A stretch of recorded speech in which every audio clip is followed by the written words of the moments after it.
마가복음 9장 38절에서 마지막 절입니다. 신약성경 70면입니다. 함께 하나님의 말씀을 합독하시겠습니다. 함께요. 요한이 예수께 여짜오되 선생님, 우리를 따르지 아니한 어떤 자가 주의 이름으로 귀신을 내쫓는 것을 우리가 보고 우리를 따르지 아니함으로 금하였나이다. 예수께서 이르시되 금하지 말라. 내 이름을 의탁하여 능한 일을 행하고 즉시 나를 비방할 자가 없느니라. 우리를 반대하지 않은 자는 우리를 위하는 자니라. 누구든지 너희가 그리스도에게 속한 자라 하여 물 한 그릇이더라 주면 내가 진실로 너희에게 이르노니 그가 결코 상을 잃지 않으리라. 또 누구든지 나를 믿는 이 작은 자들 중 하나라도 실족하게 하면 차라리 연자 맷돌이 그 목에 매어 바다에 던져지는 것이 나으리라. 만일 내 손이 너를 범죄하게 하거든 찍어버리라.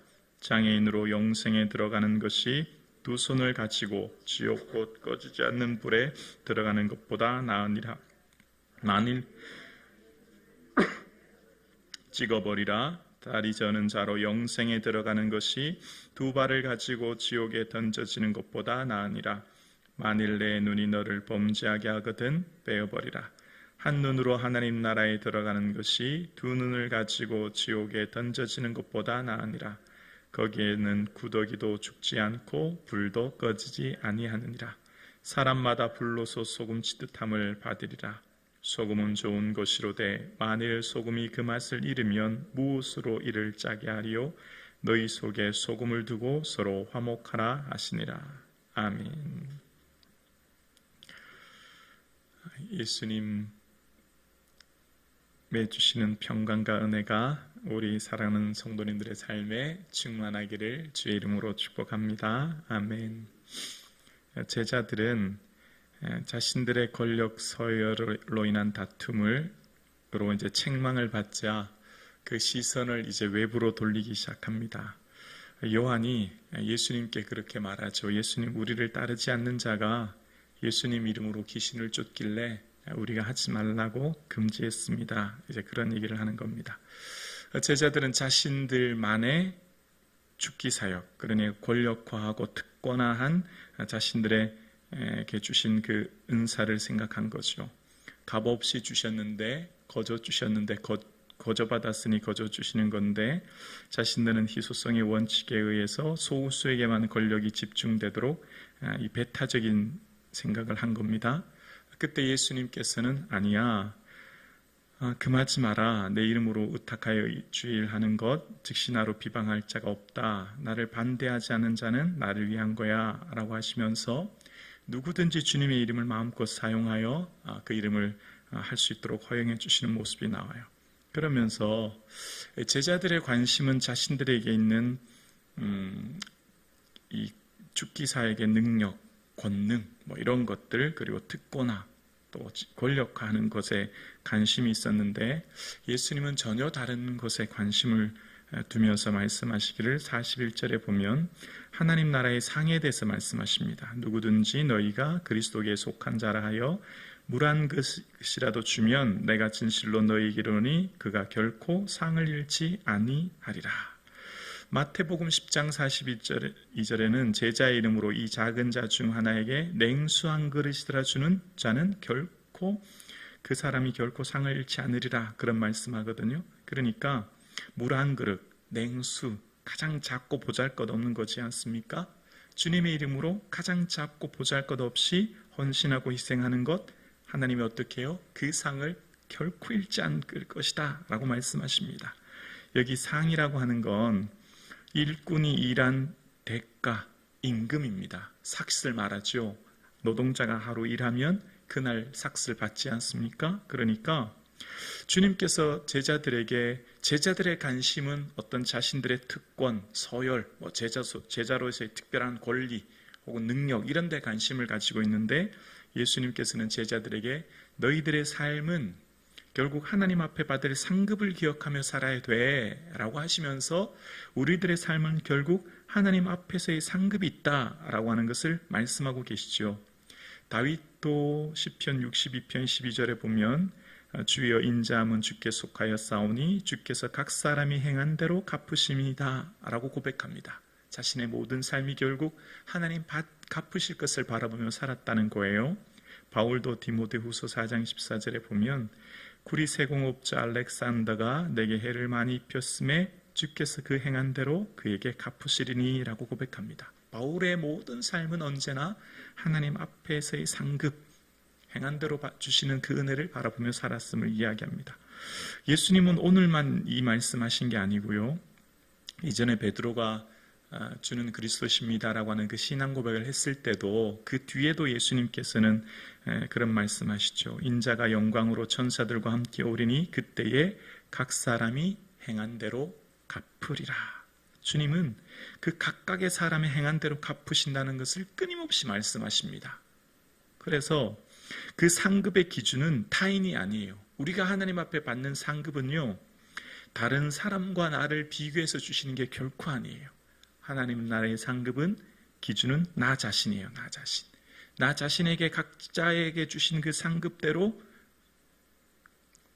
행한 대로 그 기준이 되어 상급을 주신다는 거예요. 그래서 달란트 비유에서 보면 5달란트나 2달란트나 칭찬이 똑같아요. 토시 하나 틀리지 않아요. 뭘 말하는 거죠? 우리의 받을 상급은 다른 사람과 비교해서 주시는 게 결코 아니라는 거예요. 각자에게 하나님께서 맡겨주신 시간과 물질과 재능에 따라서 우리는 지혜로운 청지기로 잘 관리하며 살 뿐이죠.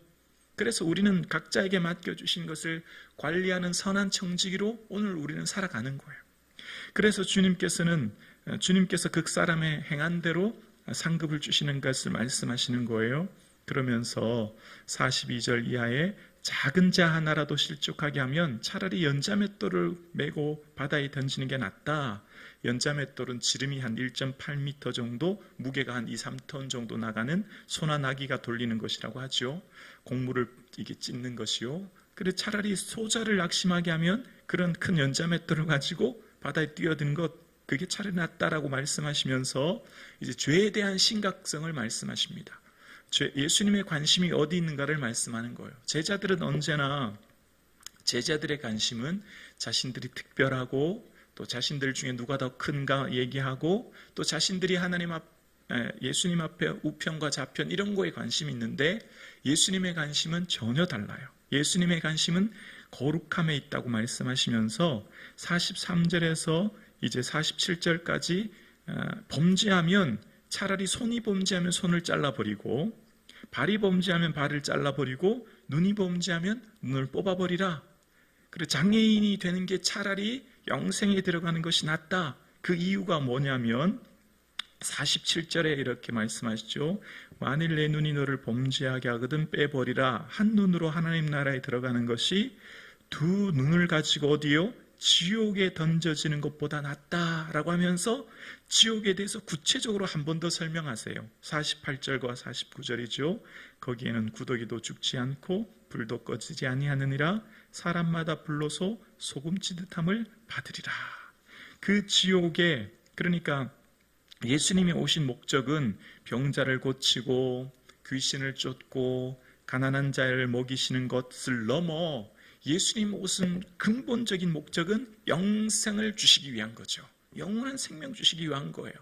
하나님의 아들로서 오신 그 영생을 주시기 위한 거예요. 그러니까 제자들은 관심은 끊임없이 자신들에게만 향해 있는데 예수님에 대해서 어떤 분이 잘 몰랐죠. 그런데 비로소 이 요한복음 마지막에 기록할 때 부활하신 주님을 목격한 후에 비로소 예수님이 왜 오시는 걸 알게 되었고, 그래서 그는 요한복음 20장 31절에 보면 오직 이것을 기록함은, 성경 쓰는 목적을 말하지요.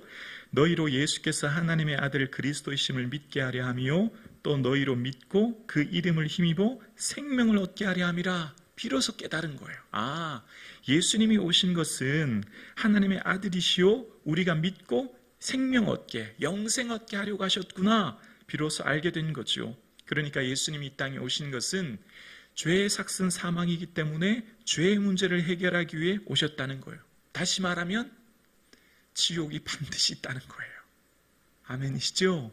지옥은 반드시 있어요. 반드시 존재해요. 이것은 예수님이 하신 말씀이고 그 지옥이 얼마나 고통스러운지를 예수님은 구더기도 죽지 않고 불도 꺼지지 않는다는 것을 통해서 생생하게 구체적으로 말씀하신 거예요. 그래서 우리가 이 세상을 살면서 받는 큰 복, 가장 큰 복은 예수 믿고 천국 가는 복인 줄로 믿습니다. 이게 정말 가장 큰 복이에요. 이것보다 더 큰 은혜가 없지요. 그래서 우리가 받은 은혜가 얼마나 큰지를 시편 49편 6절에 보면 이런 고백을 합니다. 시편 49편 6절에 자기 재물을 의지하고 부요함을 자랑하는 자는 아무도 자기 형제를 구원하지 못하며 그를 위한 속전을 하나님께 바치지도 못할 것은 8절 함께 고백할까요? 그들의 생명을 속전하는 값이 너무 엄청나서 영원히 마련하지 못할 것입니다. 아멘. 어떤 재물 많은 부자, 어떤 부유한 사람이 있다고 해도 그 재물로는 결코 자신의 형제를 구원할 수 없다는 거예요. 왜죠? 구원하려고 하는 그 속전값이 엄청나게 크기 때문에 영원히 한평생 어떤 부자라도 노력하고 애쓴다고 그 금액을 마련할 수 없다는 겁니다. 여러분, 우리가 구원 얻는 값이 얼마면 될까요? 10억이요? 50억이요? 100억이요? 택도 없지요. 우리가 없는 구원의 값은 너무나 엄청나서 이 땅의 재물로는 영원히 준비하지 못합니다. 왜냐하면 우리의 구원의 값은 예수 그리스도의 보혈의 값이거든요. 예수 그리스도의 생명의 값이거든요. 그래서 우리가 얼마나 큰 은혜 받았는가, 그것은 천국 가서 예수님 앞에 서면 비로소 알 거예요. 그러니까 지금 우리가 이 땅을 살아가면서는 우리가 받은 구원의 은혜를 잘 실감하지 못할 수도 있어요. 또 지옥의 고통을 우리는 이 땅을 살면서 다 알지 못할 수도 있어요. 우리가 하나님 앞에 설 때 이것이 우리가 받은 구원이 얼마나 크고 놀랍다는 것을 비로소 그때 우리는 다 알게 될 것입니다. 우리는 이 땅을 살아갈 때 지옥을 상상할 수 없고, 우리가 이 땅을 살아갈 때 예수님의 보혈의 값이 얼마나 큰지를 잘 알지 못할 수도 있지만, 우리가 이 땅을 살아가면서 예수 그리스도의 보혈로 흑암의 권세에서 건져내사 사랑의 나라로 옮기신 이 은혜, 그 속량 곧 죄사함을 받은 은혜가 복 중의 복인 줄로 믿습니다. 그래서 이 받은 이 은혜가 얼마나 큰지를 예수님께서는 끊임없이 말씀하시는 거예요. 얘들아, 너희들이 살아가면서 예수님, 나를 믿고 구원 얻는 것, 이것보다 더 큰 은혜는 없어. 죽게 하고 병 고치고 무슨 은사들, 그것보다 더 큰 게 구원 얻는 영생의 은혜야 라고 말씀하시는 거죠. 오늘 예배 드리시는 사랑하는 성도님, 우리에게 받은 구원의 은혜가 얼마나 크고 값진가를 늘 감사하고 기뻐하는 이 아침 되기를 주님의 이름으로 축복합니다.